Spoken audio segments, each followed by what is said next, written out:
Shalom, shalom, bien-aimés dans les Seigneurs, que Dieu vous bénisse encore abondamment au milieu de ce direct que nous amenons encore ou au milieu de ce message au nom de Jésus-Christ.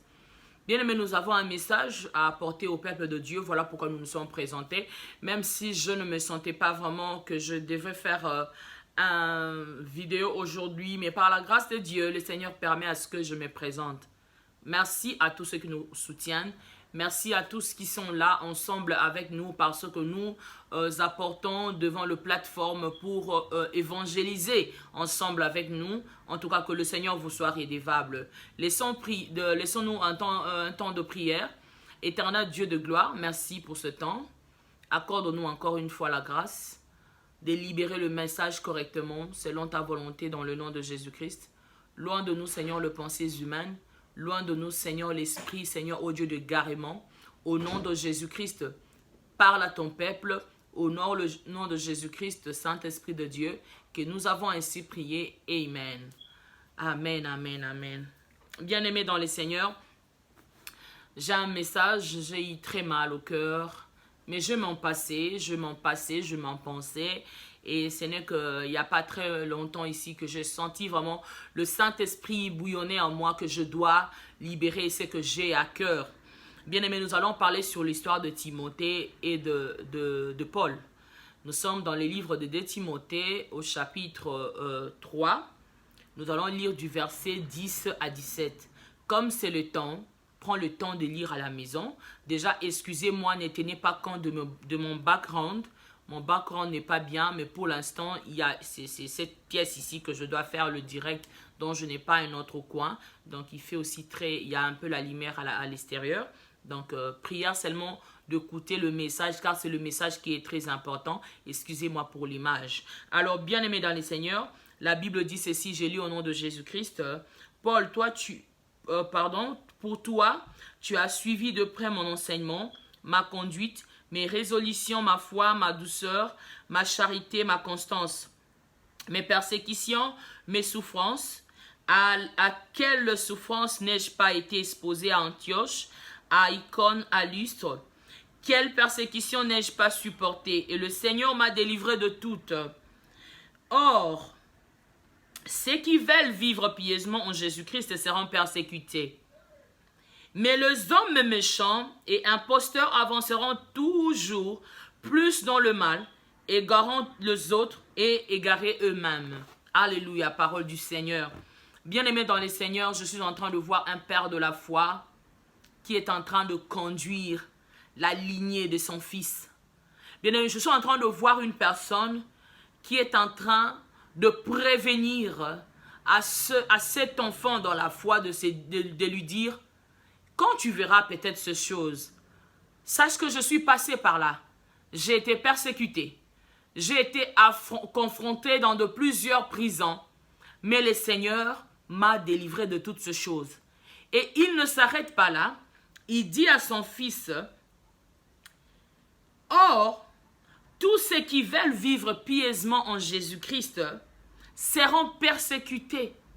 Bien-aimés dans le Seigneur, nous sommes persécutés. Nous sommes persécutés, bien-aimés dans le Seigneur.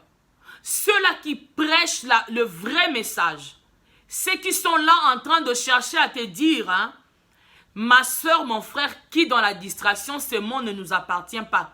Bien-aimés dans le Seigneur, vous ne nous aimez pas. Vous ne nous aimez pas.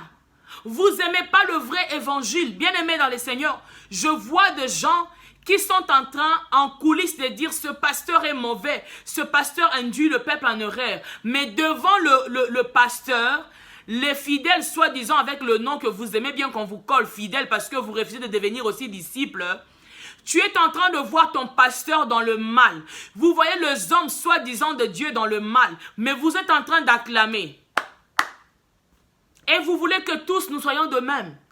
À ceux-là qui vous prêchent l'évangile correctement, à ceux-là qui ne vous bouffent pas de l'argent, à ceux-là qui ne vous bouffent pas vos dîmes, qui ne vous suivent pas, aux serviteurs qui ne couchent pas avec vos femmes, bien-aimés, vous ne voulez pas. Bien-aimés, regardez Timothée. Timothée recevait des instructions. Timothée il était censé de comprendre que si je suis persécuté, c'est parce que mon père dans la foi aussi a été persécuté. Mais en fait, en réalité, le père de la foi voulait seulement montrer à Timothée que cette chose viendra. Mais retiens une chose, hein, que si tu veux vivre pieusement sur la terre, tu seras persécuté. Bien aimé, si tu n'es pas persécuté étant un enfant de Dieu, c'est que tu marches ensemble avec le diable. Si tu n'es pas persécuté, bien aimé, tu tiens vraiment le diable dans la main. Pas par peur, vous êtes en train de marcher ensemble. Parce que si vous ne marchez pas ensemble, bien aimé, tu seras persécuté. Tu seras persécuté. Et tu seras persécuté par le vrai, par de juifs, par le vrai enfant de Dieu. Tu ne seras pas persécuté par ailleurs. Bien, mais parce que je vois mal, je conçois mal quelqu'un qui se dit serviteur de Dieu, qui ne vous prêche pas que cette terre ne vous appartient pas, qui ne vous montre pas comme Timothée montrait comment vivre pieuse. Bien aimé, tu fais l'adultère, tu fais ta vie comme tu veux.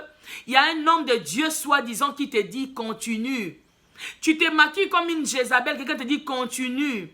Bien aimé, et vous êtes là, par ceux-là qui vous prêchent le vrai message de la repentance, vous vous en passez. Vous vous en passez.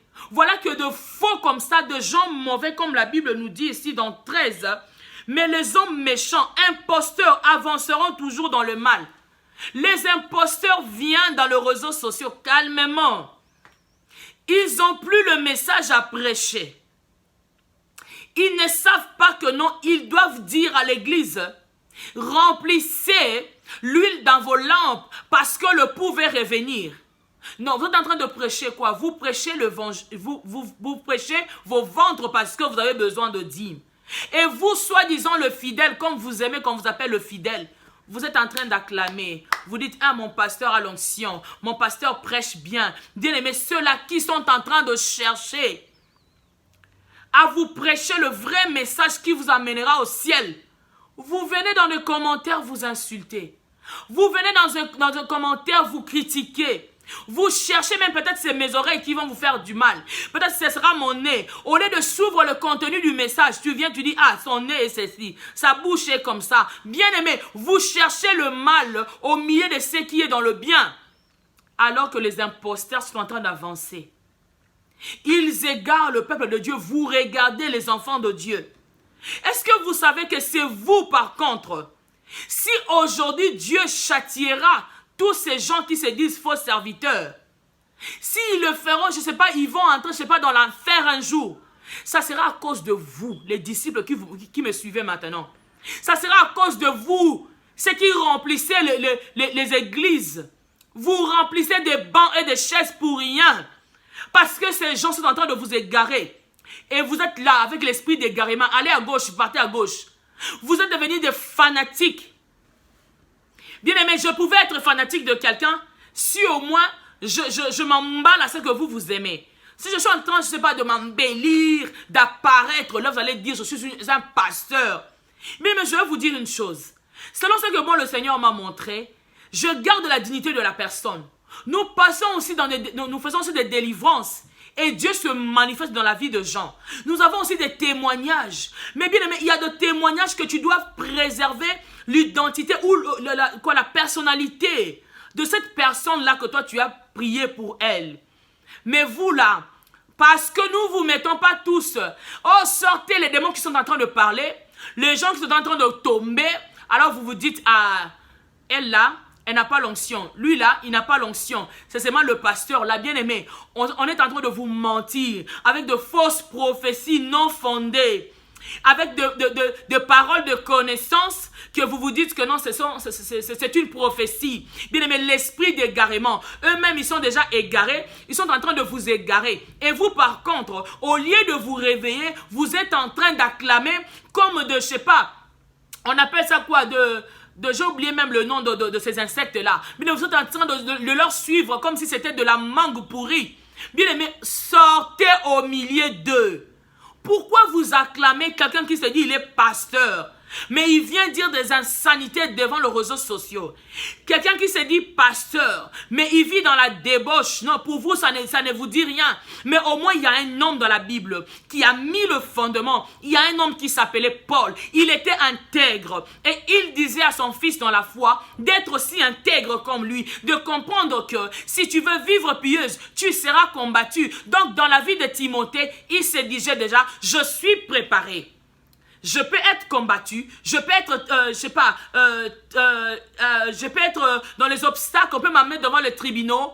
Mon père de la foi m'a déjà préparé. Mais vous, bien-aimés, on ne te prépare pas que tu dois recevoir le scandale.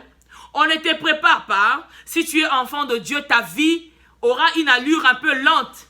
Parce que chaque fois que vous êtes dans des problèmes, le problème qui vous éloigne de Dieu, c'est quand tu veux quelque chose. Tu veux qu'aujourd'hui même, comme je veux une résolution, que je puisse trouver les résolutions maintenant. Mais Paul, dans tout ce qu'il faisait avec Dieu, il avait des résolutions. Il était doux. Il marchait dans la sainteté, dans la vie pieuse avec Dieu. Vous aimez que non, j'ai besoin de me marier. Quand tu viens dans une église, tu veux seulement que tu puisses te marier. Et quand le pasteur te dit il faut que tu puisses prier, toi tu n'aimes pas ça. Bien aimé, les fidèles, avec le nom que vous aimez, moi je n'aime pas ça. Vous-même, vous envoyez ce pasteur aller chercher des fétiches. Vous envoyez ce pasteur aller chercher des marabouts pour venir vous tromper. Parce que je vous dis une chose, c'est que je retiens de ce passage. Paul a dit à Timothée, ceux qui veulent vivre pieuse, ils seront combattus. Leur vie n'avanceront pas correctement, mais ceux qui marchent avec le diable, le méchant, les gens mauvais, des imposteurs, ils auront toujours avancé parce qu'ils marchent avec le diable. Sur cette terre, ça ne nous appartient pas. Bien-aimé, tu es parti dans ton église. Bien-aimé, regarde, tu as abandonné ton église. Peut-être cette année, il y a plusieurs qui ont abandonné leurs pasteurs. Ils ont abandonné leurs églises. Ils ont abandonné leurs assemblées locales. Pourquoi? Mon pasteur n'est pas puissant. Mon pasteur n'a pas l'onction. Ma soeur, mon frère, toi qui me suis, cette terre ne t'appartient pas. Je ne sais pas si on te prêche dans ton église.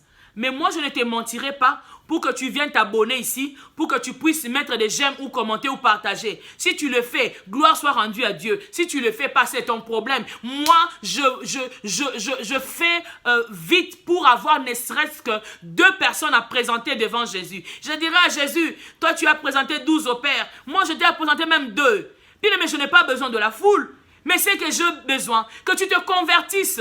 Que tu saches au moins que si tu souffres jusqu'à aujourd'hui, il y a un temps que Dieu a fixé pour que ta souffrance puisse finir.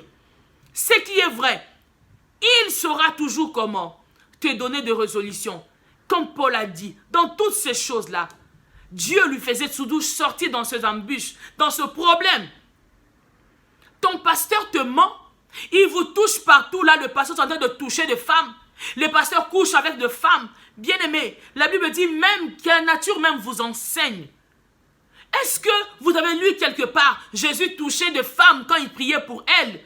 Vous avez vu quelque part, il y avait des prières privées avec Jésus et Marie ou Marthe ou Marie de Magdala, je ne sais pas.